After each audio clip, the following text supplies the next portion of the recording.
안녕하세요. 골드만삭스입니다. 오늘은 미국의 45대 대통령인 도널드 트럼프 대통령에 대해서 알아보겠습니다. 1946년생이니까 지금 77세가 되겠습니다. 할아버지 때에 이제 독일에서 미국으로 이민 온 이민 가정이 되겠습니다. 트럼프는 뉴욕에서 태어났으며 세 번이나 결혼을 했고 자식은 5명이 되겠습니다. 뉴욕 군사학교와 펜실베니아에 있는 와튼 스쿨을 졸업한 경제학 석사가 되겠습니다. 경제 쪽이죠. 부동산이라든가 브랜딩, 그다음에 라이선스, 그다음에 스포츠, 미인대회 등 다방면의 사업을 하고 있는 억만장자가 되겠습니다. 이 트럼프라는 이름의 브랜드 가치는 최소 2억 달러, 한 2천억 원 이상으로 추정이 되고 있습니다. 1978년 32살 젊었을 때 아버지로부터 10억 원, 100만 달러를 빌려서 사업을 시작합니다. 그래서 뉴욕의 맨하탄 중심가에 있는 허름한 코모도르 호텔을 구매를 해서 여기는 리모델링 해서 그랜드 하얏트 호텔로 재개장을 하게 되겠습니다. 1983년에 37살 때 맨하탄 중심가에 있는 58층짜리 트럼프 타워를 건축하게 됩니다. 젊었을 때부터 아주 맹렬한 건축 사업을 한 거죠. 1995년에 49살 때 뉴욕 맨하탄 중심가에 있는 40번가에 있는 월스트리트 빌딩을 단돈 100만 달러, 지금의 10억 원에 구입을 하게 되겠습니다. 20년이 지난 후에 이 가치는 뭐 거의 한 400배까지 이제 가격이 오르죠. 1929년에 건축이 된 이 낡은 건물을 72층짜리 건물을 매입을 해서 리모델링을 해서 20년 후인 2005년도에는 그 값어치가 4억 달러에 달하겠습니다. 4천억 원에 달하게 되겠습니다. 그러니까 10억 원에 산 것이 20년이 지난 후에는 4천억 원이 되었다. 뭐 이렇게 된 거죠. 지금 뉴욕의 명소인 트럼프 타워가 되겠습니다.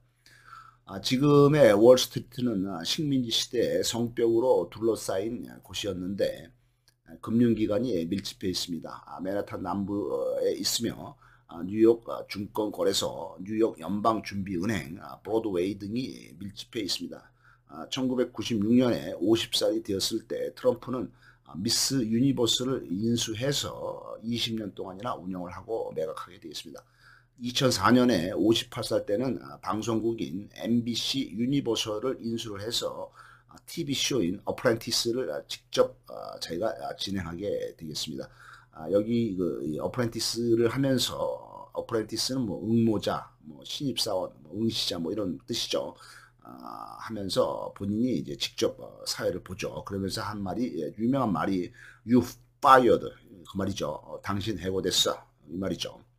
2005년에 59살이 되었을 때 자기보다도 24살이나 어린 슬로베니아 출신, 슬로베니아는 그 발칸반도 맨 위쪽에 있는 나라가 슬로베니아가 되겠죠. 그러니까 오스트리아 밑에 있는 나라가 슬로베니아가 되겠습니다. 슬로베니아 출신의 모델인 멜라니아와 재혼을 하게 되겠습니다. 그 당시에 이제 그 트럼프는 이제 뭐 거의 60이 되었고 그 여자는 이제 24살이나 어리니까 뭐 36살 한참 나이겠죠. 지금 그 멜라니아는 이제 거의 이제 50살이 이제 넘어가는 거죠. 트럼프는 플로리다 판비치에 있는 호화 리조트인 마라라고 클럽을 샀습니다. 9홀의 골프 코스하고 연결이 돼 있죠. 골프를 칠 수가 있죠. 그 다음에 이제 해변으로 연결된 터널이 있습니다. 그러니까 바닷가 바로 앞에 있는 그런 그 클럽이죠. 대형 저택이 되겠죠. 이 건물은 1973년도에 시리얼, 미국의 그 유명한 그 시리얼 회사가 있죠. 먹는 음식이죠. 시리얼의 상속녀가 겨울 백악관으로 사용하라면서 미국 연방정부에 기증한 건물이 되겠습니다.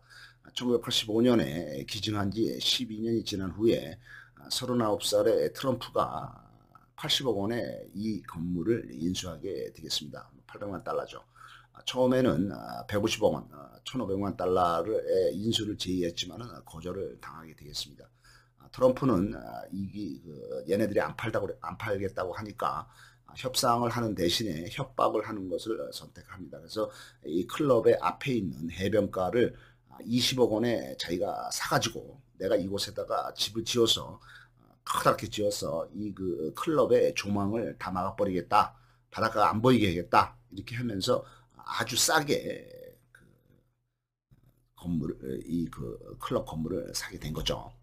1995년에 49살의 트럼프는 이 그 클럽을 이 팜비치에 있는 마라라고 클럽이라고 합니다. 마라라고 됐죠. 가입회비를 10만 불, 그러니까 여기 들어오려면 이제 회원이 되어야 되고 회원 전용 클럽으로 전용을 시키고 회비를 이제 10만 달러 1억 원으로 한 거죠. 그다음에 이제 나중에는 이제 20만 달러로 이제 2억 원으로 늘렸죠. 거기다 플러스해서 연회비 15,000달러, 매년 15,000달러씩 1,500만 원씩 내라 이렇게 이제 운영을 하고 있습니다. 당시에 이 팜비치는 미국의 아주 그 초대형 재벌들인 철도 재벌인 밴더필드, 화학 재벌인 듀퐁, 뭐 이런 그 명문가들이 이 팜비치를 독점을 해서 외부인들이 못 들어오게 하고 자신들만의 폐쇄적인 사교 클럽으로 운영 중이었습니다.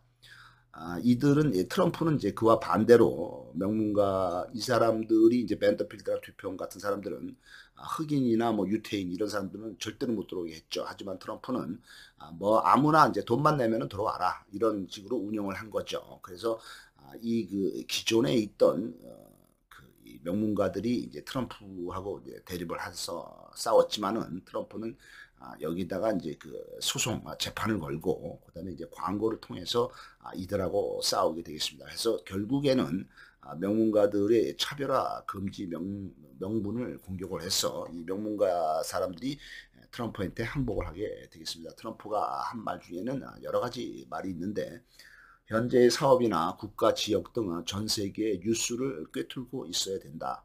현안에 대해서 모르면 당신의 신용과 은행 계좌는 망가질 것이다. 매일매일 공부해야 된다. 당신의 시간과 에너지를 상위 우선순위에 20%에 집중을 해라.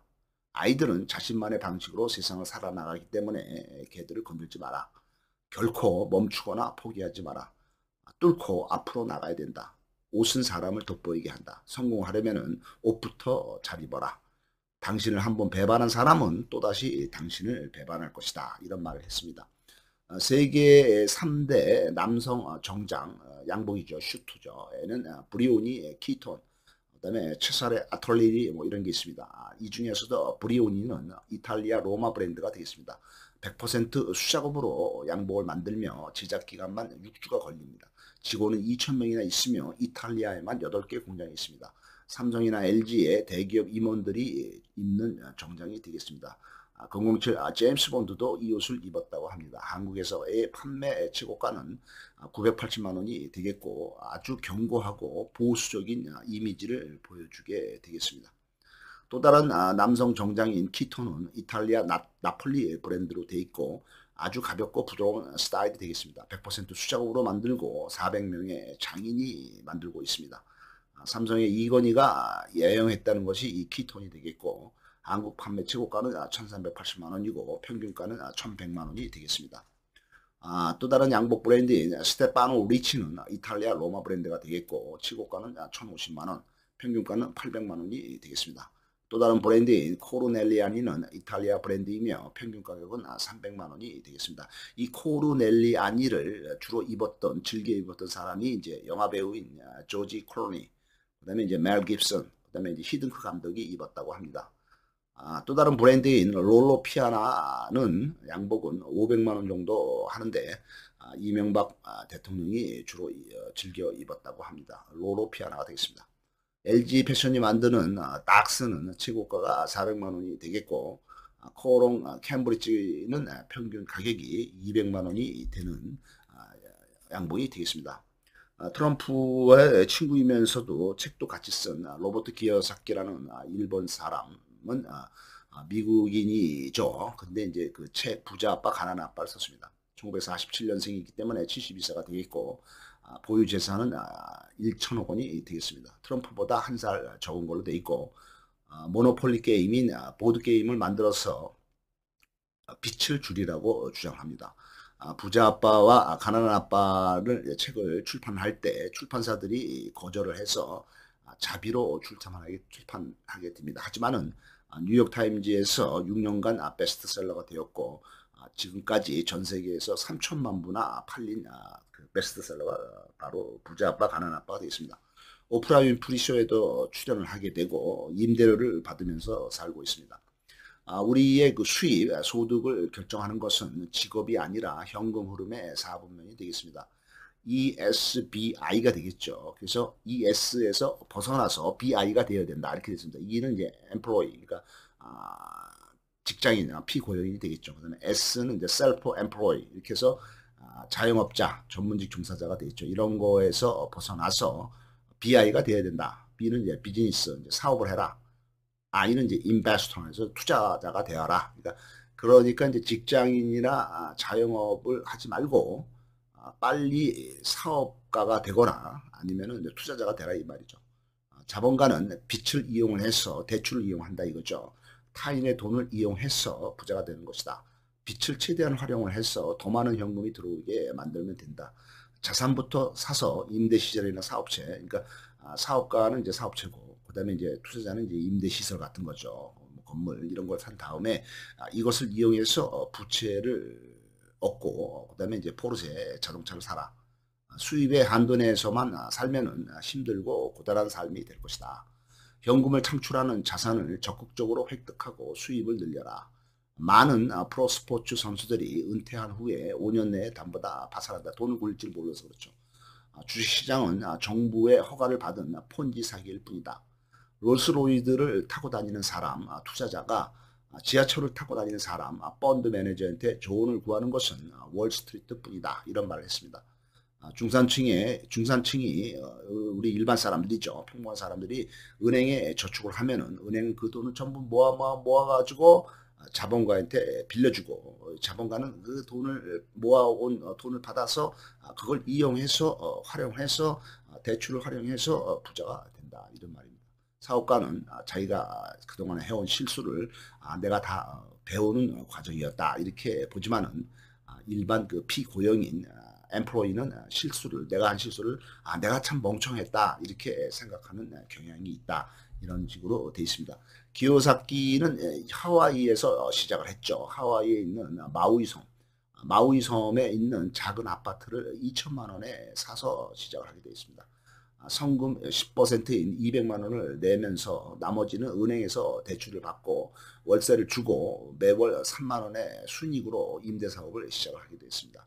사업가는 전문가가 아니기 때문에 전문가를 고용하면 됩니다. 투자자는 100% 투자 수익의 위험을 떠맡지만은 펀드사는 투자에 대한 위험 부담이 없이 그냥 중간에서 수수료만 20%씩 받아먹게 돼 있습니다. 그렇기 때문에 그 투자를 하는 것보다도 이 그 그러니까 그 펀드사 같이 중간에서 위험이나 기회 아무것도 없이 그냥 20% 수수료만 받는 이런 비즈니스를 해야 된다 이렇게 됐습니다. 그래서 하와이 제도를 볼 것 같으면 하와이는 이제 맨 밑에 제일 크다란 섬인 빅 아일랜드가 있고요. 그 위에 이제 마우이 섬이 있고, 그 위에 이제 몰로카이 섬과 오아우 섬, 카우아이 섬, 니하우 섬, 뭐 이런 섬들로 구성이 된 것이 하와이가 됐습니다. 그래서 이 기요사키는 여기 그 마우이 섬에서 시작을 했다 이렇게 얘기가 되겠습니다.